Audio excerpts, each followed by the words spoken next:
So before I begin, I want to thank all of you for your time, your space, your energy, for being in this community today to explore our connections with nature. So as Danielle mentioned, I am a yogi, forest therapy guide. I've been certified in hort therapy from the Chicago Botanic Gardens, and currently most of my time is dedicated to my farm, where I am attempting to grow regeneratively and organically. So my journey with healing in nature, I think, stems from my family's connection to the land. I come from a very long line of farmers in India. And in my ancestral village, there is a tree right in front of our house. This house has been there for over 600 years, and the tree that is there has been a support system for our family through all of our ups and downs, through generations of experiences, and it has also housed generations of owls that have come in and out. I recall taking a cot and some jute rope and attaching it somehow to a branch and convincing my cousins to push me, and using it as a swing, which is probably not a good idea, but we did it anyways. But that's just kind of the opportunities that tree provided. And that tree, like all trees, dedicated all of its being to the service of others. Trees spend most of their lives in service to other beings. And so whether it's helping them breathe, whether it's giving them shelter, whether it's providing food, whether it's just being a source of comfort, these beings are really companions and integral parts of our community. And so I want to talk about that word community a little bit. When we think about community, there are certain aspects that help us develop that sense of community. And one of the important aspects is communication, the way we exchange information. And so many times when I'm on the farm planting trees, I'm often wondering, how will this being begin that process of communication so that it can establish a community or become part of one? And it's fascinating.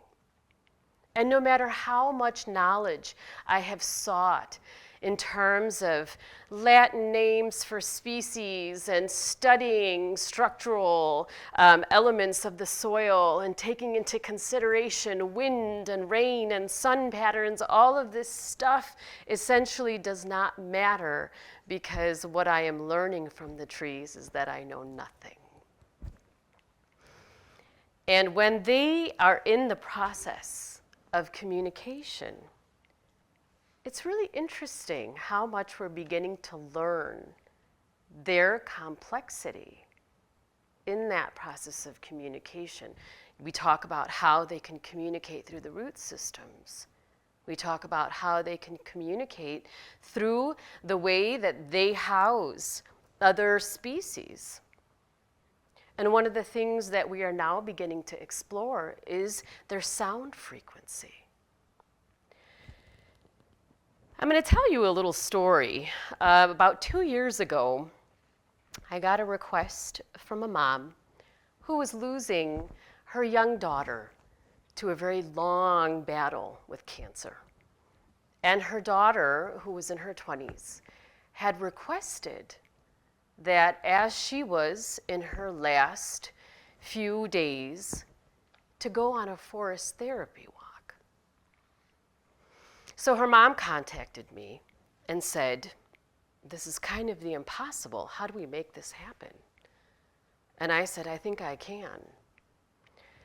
And the reason I thought I could was because as a yogi, I know that we are in constant connection with the natural world through the process of breathing, right? Because every time we breathe in, the plant world is breathing out. As the plant world breathes out, we are breathing in. So we are in constant cycle of communication with the plant community.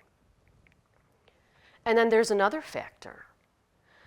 I've always believed, through my own memories of being in nature, that I'm actually reliving the experience of connecting, whether it's with trees, whether it's with specific plants, whether it's the breeze. We have really powerful memories of our connections with nature.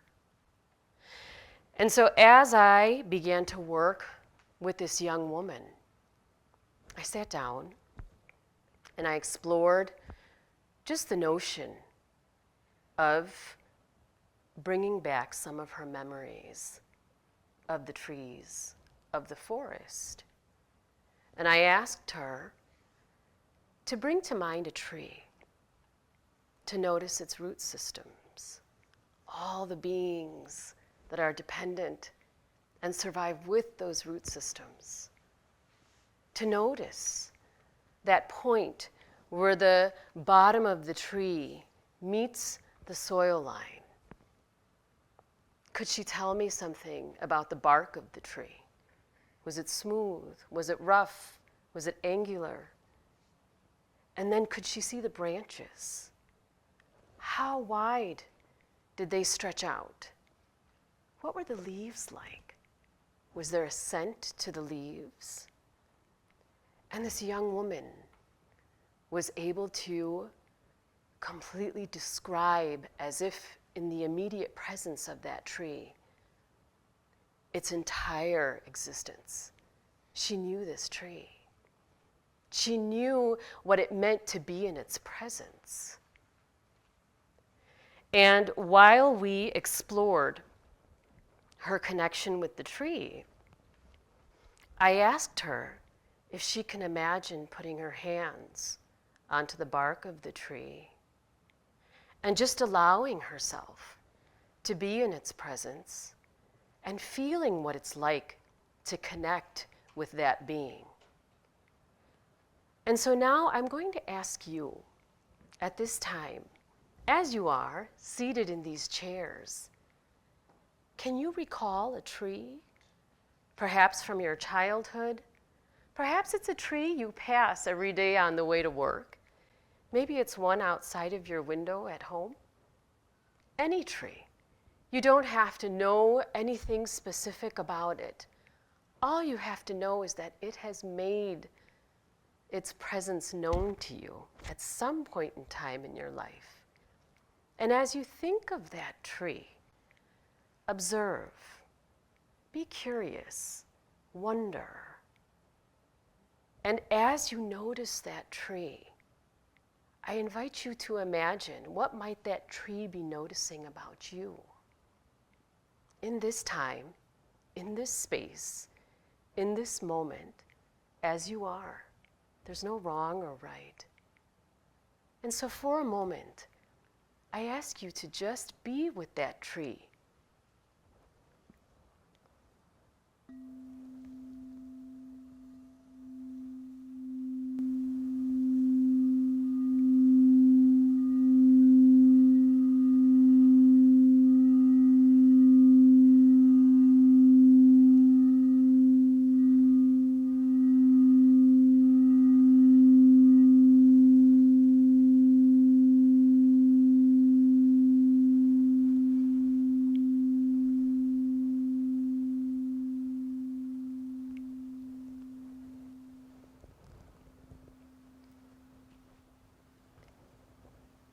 Bring to mind any emotions, any feelings that you may have as you are in the presence of that tree. And just like trees want to be in community, either with other beings or amongst their own, I now invite you to bring your tree to this space. So we're going to create a forest. each one of us, our memories, our connections to the trees that we brought to mind, that is extremely unique. We have extremely unique connections, and that is at a scientific level, not just at a metaphorical level. We have unique scientific basis of being in connection with nature. So invite your tree to this space. Invite your tree as we create a forest with each of our own individual memories of our trees. Can you imagine what that forest may look like?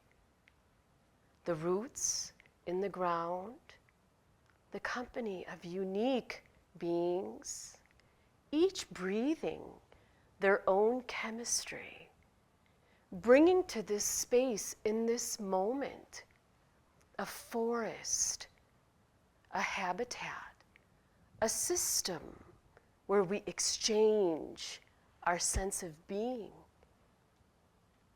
Every time we breathe, they are breathing out.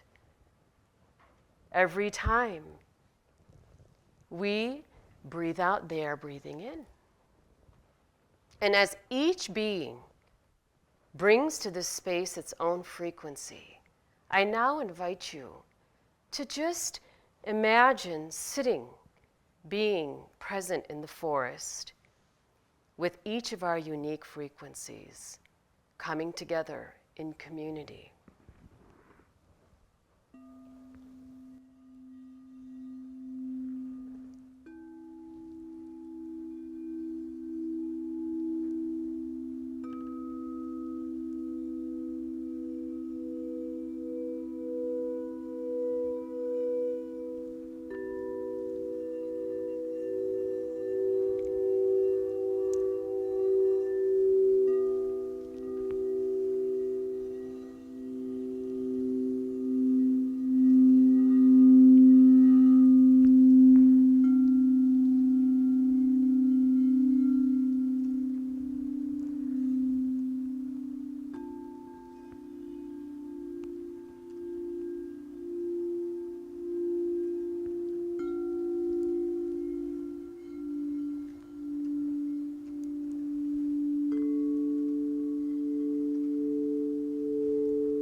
Going back to that young woman,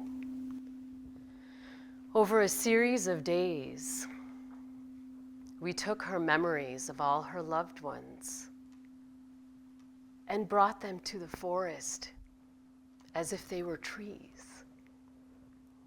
We created an entire forest filled with love and communication and connection.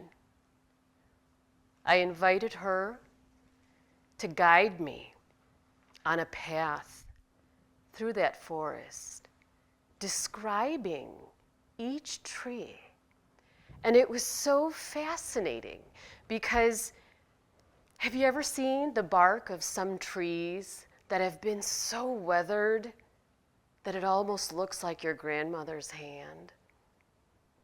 Or you may have seen a tree that has been hit hard by lightning, yet it still is doing everything it can to stand tall and proud in the prairie.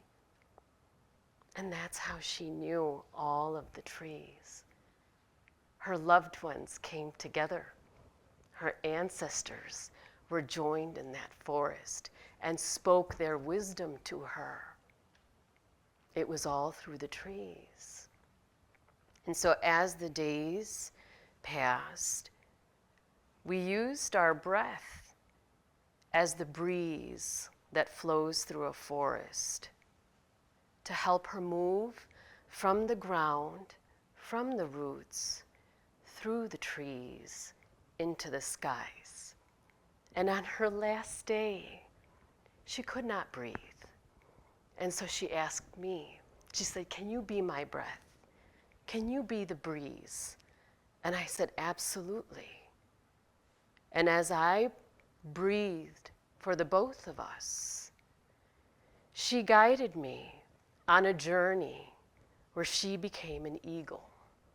And from the treetops, she flew into the skies. And that was the end of her journey.